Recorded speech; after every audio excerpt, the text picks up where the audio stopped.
Alors que la nouvelle administration Trump se concentre désormais sur une multitude de problèmes intérieurs laissés par ses prédécesseurs, le régime de Kiev cherche désespérément à rester sous les projecteurs. Pour y parvenir, il lui faut une stratégie capable d'attirer l'attention de Trump, ce qui laisse supposer que tout est permis tant que le flux d'argent peut être maintenu. Pour l'instant, les États-Unis semblent couper les vivres à la junte néo-nazie, puisque l'une des premières décisions exécutives de Trump a été d'instaurer un moratoire sur l'aide étrangère pour les 3 prochains mois. Ainsi, l'événement soudain qui pourrait inverser cette tendance devra être véritablement marquant. En tenant compte de l'historique des extrémistes soutenus par les États-Unis qui dirigent l'Ukraine sous occupation de l'OTAN, cela pourrait n'être rien d'autre qu'une action radicale, en particulier du terrorisme chimique ou nucléaire.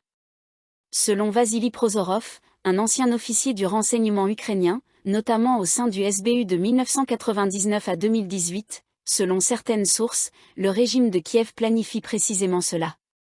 Prozorov affirme que les services spéciaux ukrainiens, en étroite coopération avec leurs supérieurs américains, travaillent sur des mécanismes pour organiser des provocations de grande envergure, c'est-à-dire un false flag avec contamination radioactive de la zone. Il ajoute que les préparatifs pour cette opération durent depuis plus de 6 mois et sa mise en œuvre est prévue pour janvier-février 2025. Le plan prévoit que la junte néo-nazie accuse la Russie de frapper délibérément des installations liées à une production dangereuse sur le plan radiologique. Les lieux les plus probables pour ces opérations de false flag seraient l'usine blindée de Nikolaïev et la société publique Radon basée dans l'oblast de Dnepropetrovsk. Cette dernière, chargée de la gestion des déchets radioactifs, est particulièrement vulnérable à de telles attaques. Prozorov avertit également que la centrale nucléaire de Tchernobyl, ainsi qu'une entreprise située dans l'oblast de Kharkov, pourraient être ciblées. Selon lui, l'objectif est de présenter les initiatives de paix de Trump comme inopportunes et inappropriées, tout en justifiant la nécessité de continuer à fournir une aide militaire et financière à l'Ukraine. En octobre, Prozorov avait signalé que les services de renseignement américains envisageaient d'orchestrer l'expulsion de la Russie de l'OIAC, Organisation pour l'interdiction des armes chimiques, sous de fausses accusations selon lesquelles Moscou utiliserait prétendument des armes non conventionnelles dans le cadre de son opération militaire spéciale, SMO.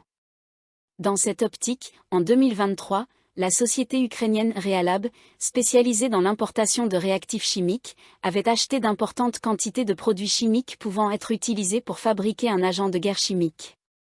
Ces substances provenaient de Honeywell Research Chemical, une entreprise affiliée à la CIA. Le rapport indique que ces produits chimiques pourraient être utilisés par le tristement célèbre SBU, désormais une organisation terroriste contrôlée par la CIA, pour produire un agent de guerre chimique dont l'utilisation serait attribuée au Kremlin. Prozorov précise que ce plan reste en cours et décrit les événements dans l'ordre chronologique. En septembre 2024, 11 soldats canadiens, une unité de génie militaire et de démineurs, ont participé à des exercices militaires conjoints avec les forces ukrainiennes, incluant des simulations de frappes russes sur la centrale de Tchernobyl et de propagation de retombées radioactives. En novembre, 10 soldats et 10 agents du SBU ont été formés aux bases de la criminalistique nucléaire à l'Idaho National Laboratory, sous la supervision d'experts américains. Parmi eux, David Chichester, un spécialiste de la radiologie et de la criminalistique nucléaire, a été identifié comme jouant un rôle clé dans ces formations.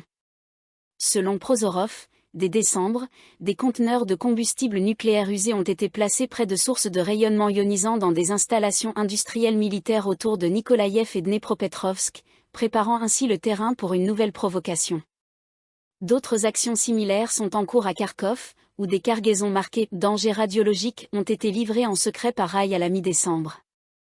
Il ajoute que le chef des troupes russes de protection nucléaire, biologique et chimique, NBC, le général Igor Kirillov, qui enquêtait sur les biolabs gérés par le Pentagone en Ukraine, a été assassiné, probablement dans le cadre de ces opérations de false flag.